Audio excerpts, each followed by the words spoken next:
Coming in at number 10, we have Ultimate Captain America versus Ultimate Giant Man. Now, the Ultimate Universe is well known for being a bit edgier and darker than the regular Marvel Universe, and no two characters better represent this than its versions of Steve Rogers and Hank Pym, with Steve being a much more violent soldier and Hank being a self-loathing domestic abuser. Following an incident in which he set his ants upon his own wife, Steve Rogers confronted Hank Pym inside a bar against the orders of his superiors and demanded Hank change size and fight him. The resulting brawl destroys half of a city block, but ends with Steve still being able to knock Hank unconscious, showing that in this case, size definitely isn't everything. Coming in at number 9, we have Hawkeye versus the Incredible Hulk. While most battles with the Hulk turn into massive city-spanning brawls, this hero versus hero encounter is more tragic than anything else. During the event known as Civil War II, the Avengers receive a vision from the future that appears to show the Hulk killing most of his teammates. Given that Bruce Banner hasn't turned into the creature for at least a year by this point, the other Avengers are obviously concerned. Unfortunately, they barely have a chance to debate with Bruce before Hawkeye has shot a fatal arrow, killing Bruce instantly. And while it would later be revealed that Bruce had asked Hawkeye to do this to prevent him from hurting anyone else, and that Bruce would also eventually be resurrected by his own gamma mutation, it still was a tremendously dramatic and intense moment in an event filled with dramatic and intense moments. Coming in at number 8, we're taking a detour into the Marvel Cinematic Universe with Thor vs. Hulk from the third Thor film, Thor Ragnarok. After being stranded on the mysterious planet of Sakaar, Thor is originally overjoyed to see his friend from work, Bruce Banner. Unfortunately, the Hulk has fully embraced his new role as a Sakaarian gladiator fighting under the Grandmaster, and Thor has to battle with his former ally for the amusement of the crowd. This fight scene is one of the funnest in the entire MCU, and has delighted fans ever since it was first shown off in the very first Ragnarok trailer, giving us multiple callbacks to other films and giving us a delightful new status quo for Thor and the Hulk. At number 7, we've got to go with the classic storyline of Hulk versus the Maestro. Bruce Banner often has to face off against different mental versions of the Hulk inside his head, but this alternate version of himself from a post-apocalyptic future is the real deal. Naming himself Maestro after conquering what remains of America following a nuclear winter, this version of the Hulk has become far stronger than the Hulk's usual starting strength, with years of sucking up deadly radiation only improving his ferocity and power.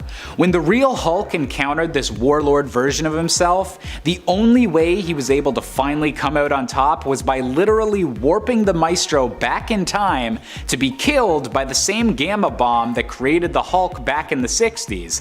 I'd say that's a little bit of overkill though. Coming in at number 6, we have Spider-Man versus Iron Man. While these two characters have a close relationship in the Marvel Cinematic Universe, and even fought on the same side during the MCU Civil War, things are a bit more complicated in the comic books. Originally siding with Iron Man and even going so far as to reveal his identity to the public to support the Superhero Registration Act, Peter Parker eventually began to regret his actions and turned against his former friend. While Iron Man attempted to stop Spidey with a failsafe protocol built into his Iron Spider suit, Peter revealed that he'd already reprogrammed it, showing that sometimes Tony Stark isn't the cleverest person in the room. Number 5, Spider-Man and the Red Goblin. The Red Goblin. It's a mix between the Green Goblin and Carnage. I mean, you have a combination of two of the most powerful bad guys ever against Peter. He shouldn't have won this, I don't think. Let me explain. Appearing in the Amazing Spider-Man 798, this all came to life after Norman Osborn stole the Carnage symbiote, and after that, all hell just broke loose. He created this monster. So Norman used the Carnage symbiote to eject all the nanites, but then that ended up creating this monster mashup becoming the Red Goblin. It was like a science experiment that made things worse for everyone, but better for him almost. So the rare weaknesses that the symbiote did have went away once the two had merged, making him like unstoppable. Peter Parker for sure should have lost this battle. I mean, he's so overpowered here. I mean, even the bombs that he throws at Spider-Man are upgraded versions of his own bombs. This time around, the bombs are red Carnage bombs that Pete can't even sense. It's all fused together and it's really intimidating. It's very scary. So Pete seems to agree by his choice of words. Peter admits a few pages later after he retreats that he couldn't last 3 minutes in the ring with him. Yeah, I agree. The readers are like, absolutely. you're absolutely right. The final issue had Peter get the upper hand on Osborn by mind games? Yeah, he explains how Carnage will get all the glory here in this defeat of Spider-Man and not Norman Osborn. I mean, ego is a great place to attack. If it works, it works. So when he becomes Norman Osborn again, the fight is manageable now, and Spider-Man can come out on top. Now, as great as this is, I really don't think it would be this easy to turn the tides. Not after some Carnage bombs. Get out of here, no way. Coming in at number 4, we have the Hulk versus Vision. During a battle with the Hulk, when Bruce Banner had lost control of the monster, the Vision attempted to use his density powers to make himself as strong and immovable as the Hulk, only to find the Hulk was able to grow past his own strength. To thwart this, the Vision had to phase into the Hulk himself, trying to forge a mental connection with the Green Beast and reach Bruce Banner within. The visuals of a superhero literally phasing into another are both honestly super cool looking, but it winds up taking both the Vision's mental attacks and the pleading of Betty Ross to finally snap the Hulk out of it and return Bruce Banner's mind to the surface. At number 3, we've got the original Clone Saga, the story of Peter Parker versus Ben Reilly. For years, the biggest question in all of Spidey comics was, who is the real Peter Parker? The hero we've been following for years, or this new character originally introduced as Ben Reilly?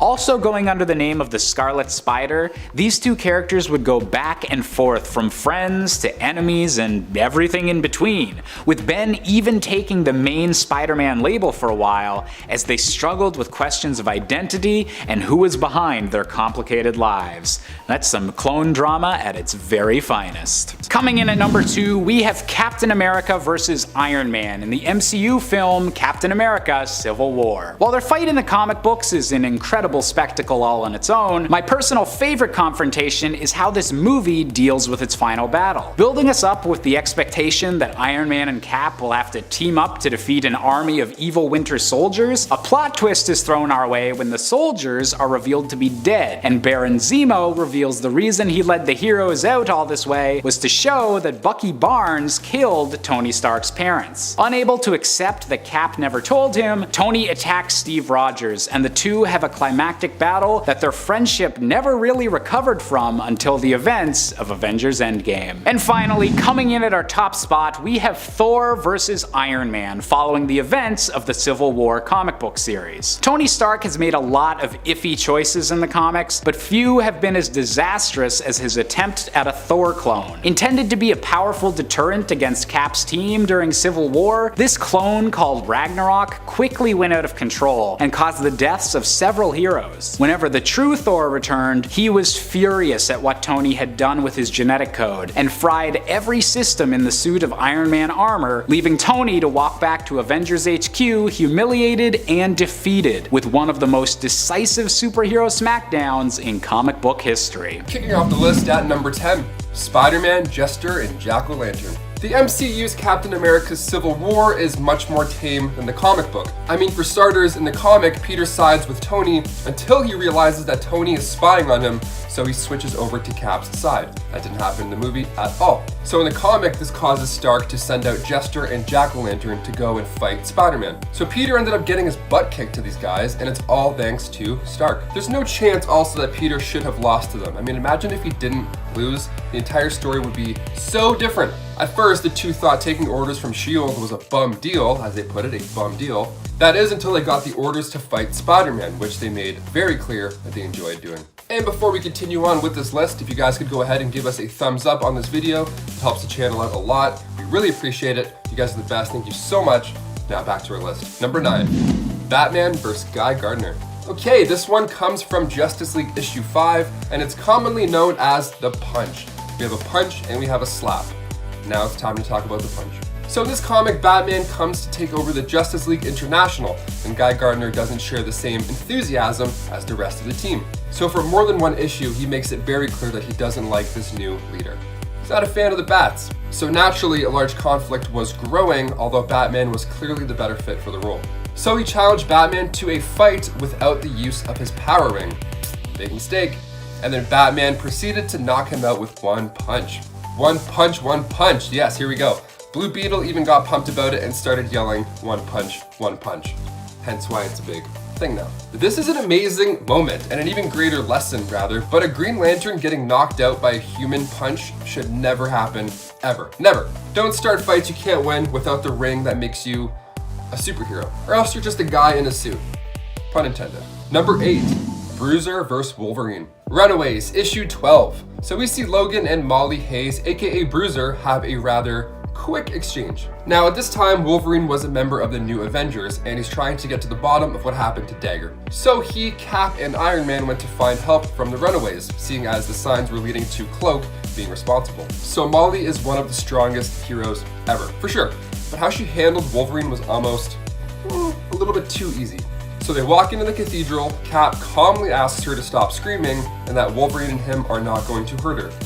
Laying the foundation, good. Said very calm, from a very calm man, this is good. The screaming continues, and Wolverine even asks if she's heard of heightened senses, and then gives her 3 seconds to stop drilling a hole into his brain. So he counts 3, 2, and then the next page we have outside face down Logan in the snow. Then when he comes back in, he's quite embarrassed about what just happened, even saying how he won't tell anybody tonight what happened if they don't, as he brushes off some snow. Coming in at number 7, we have Captain America versus Star-Lord. Also taking place in the event Civil War II, this superhero showdown was thankfully a lot less personal for Cap than the original Civil War event, but also featured some heroes that weren't around for the first superhero smackdown. One of the most notable of those heroes was Star-Lord, who wasn't yet a big name during Civil War I, but had seen renewed success following the release of the Guardians of the Galaxy films, and thus was a shoe-in to be featured in the sequel. Coming to Captain Marvel's aid as she stood on the pro-future vision side of the debate, Star-Lord soon found himself in fisticuffs with Captain America himself, complaining about having to fight a guy with a shield. We've all been there, Peter. We've all been there. Number 6, Squirrel Girl and Dr. Doom. So Squirrel Girl has beaten some big bads in the Marvel Universe before.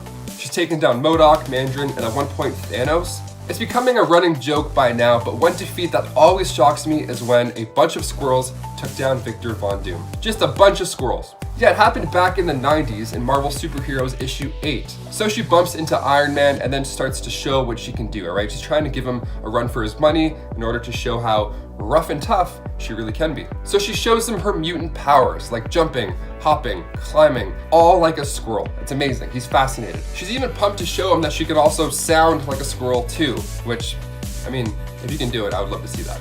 Fair. But the most impressive of all these abilities has to be when an abundance of squirrels is commanded to jump onto Stark, and then enter Dr. Doom. Doom comes in and he interrupts Stark's electronics. So, in order to save Tony at this point, she needs to send a horde of squirrels onto the Doom ship. Just a horde of squirrels. As if they don't have, wives and kids to go back home. They have nuts to store and eat. They have things to do, right? And voila, Stark is free thanks to the insane squirrel posse. Then the rodents get their fur on Dr. Doom and he's forced to retreat and jump into nearby water. It's the best panel ever.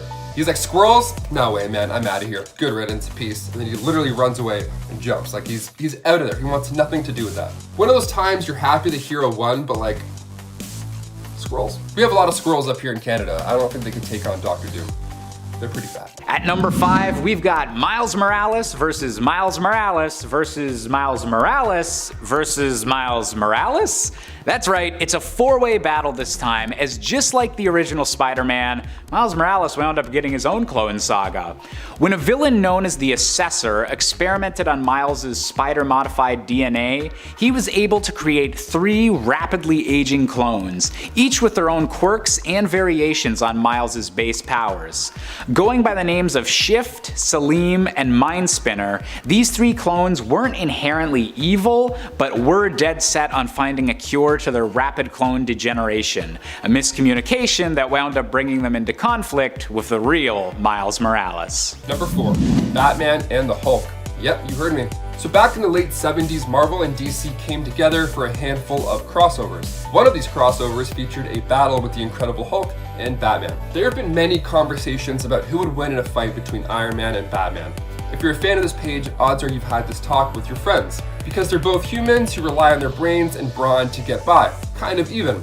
Personally, I'd pick Batman to win that fight any day. But the Hulk, no chance. Batman vs. the Hulk, issue 27 of DC Comics Special Series. So we have Batman and the Joker trying to control the Green Giant. And when the Hulk gets his hands on Batman, well, that should have been the end for sure. Even Batman said he felt like his spine was going to snap like a pencil. And believe me, if anybody knows what that feels like, it's definitely Batman. So he gets out of his grasp by a nice double ear smack, and then he finishes him off by using some sleeping gas from his belt, followed by a nice flying kick. Now, it's great to see Batman use his skills to take down the Beast. That's what he's good at. Unfortunately, I don't think any fight between them would ever last long enough to give him the chance to do so, especially if he has him in his hands.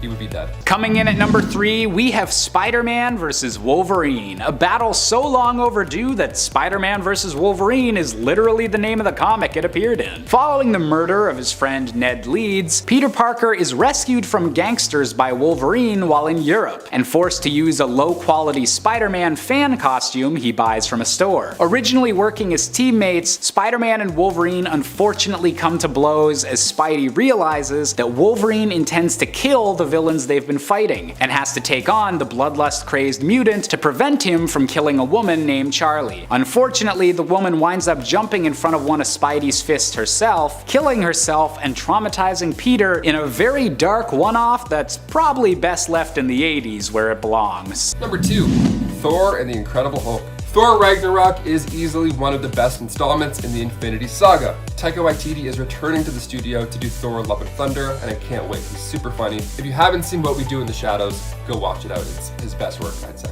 And Jojo Rabbit. He makes good movies. So one of my favorite scenes from the movie is also one that makes fans pretty annoyed. Now this part in the movie had to happen so the plot can move a certain way, and we got to see a cool battle take place in the meantime, but it's also kind of unrealistic. So the Grandmaster's great champion, of course, ends up being Thor's friend from work, Hulk. Now he's been there for a while after Sokovia, so he's not the same green guy as they last saw. Thor spent most of the fight getting it handed to him. He was trying to talk to Bruce, trying to calm him down, give him little arm tickles. It wasn't working out. Until he tapped into his true powers and unleashed a good number of lightning bolts to the face. That ought to do it. So Thor is about to finish off Sakar's champion once and for all until the Grandmaster himself intervened. If only he had replaced that remote for like 2 seconds, this movie would have gone a much different route. Maybe less fun, but probably more honest. And finally, number 1, Old Man Logan and the Hulk. I like the Hulk. He shouldn't really lose anything ever. That's the point I'm getting at. Seeing the Hulk fight Wolverine is something I hope we can see on the big screen in my lifetime. I mean, with all these franchises crossing over soon with WandaVision and stuff, maybe it's sooner than we think, but I doubt it. They have no reason to fight yet. But one of the highlight battles between these two beasts take place in Old Man Logan. Now, at the end of the story, Logan went back to finish off Hulk Gang, right? Of course. So soon after the Hulk comes out, they start fighting, even throwing cows at one another. Real wild stuff. Funny, gory, scary, loud, you name it. And then he turns into the big green guy, and boy, does it get ugly. So Billy Bob comes in the cave later on and sees just a mess. He sees bodies all over the floor, and then he sees Hulk struggling with some digestion problems. Odd. So then Wolverine literally rips his way out of his stomach, and that's what kills the Hulk. The Hulk should have won this fight for sure. If he didn't make the mistake of eating him, he probably could have done it. Or the Hulk should have healed after the whole Wolverine C-section thing, so the fight should have maybe continued. I mean, for the story to end this way, it was a little disappointing. Coming in at number 10, we've got Wolverine vs. Wolverine from Marvel's Age of Ultron event. Now, as a mutant that's been cloned once, twice, or even several dozen times, Wolverine is certainly no stranger to having to cross claws with a version of himself.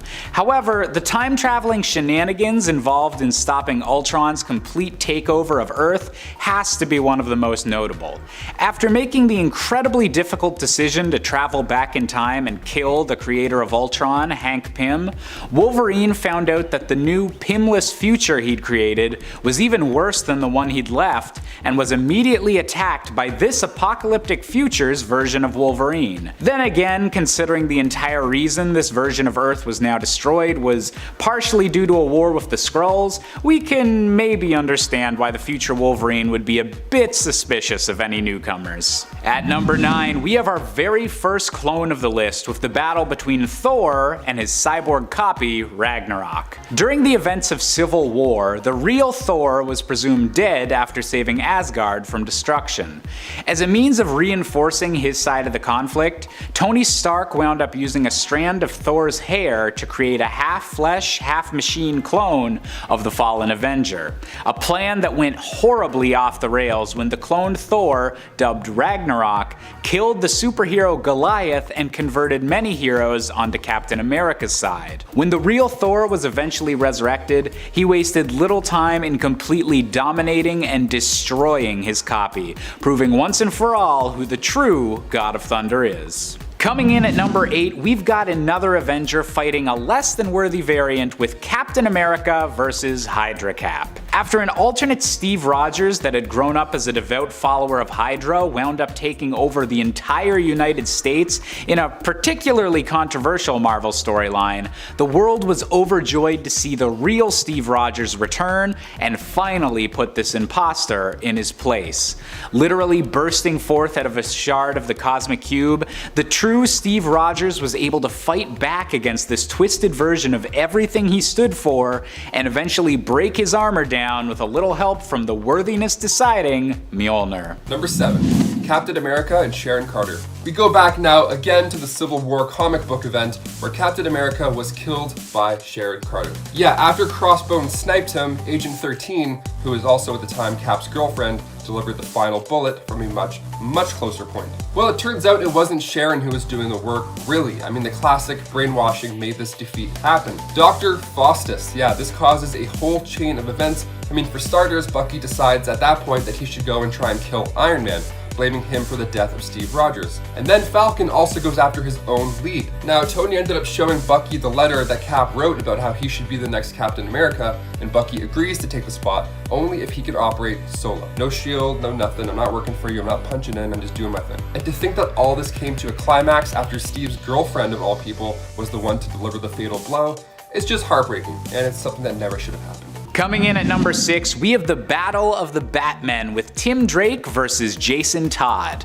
Now, the many Robins of the DC universe are no strangers to occasionally squabbling amongst themselves, but when both Tim Drake and Jason Todd are dressed as Batman and beating the hell out of each other in the middle of the Batcave, well, that's just dramatic enough to earn a spot on this list. During a period of time in which Bruce Wayne is believed to have been killed by Darkseid, Jason Todd had taken over the cowl and cape and become a much deadlier Dark Knight.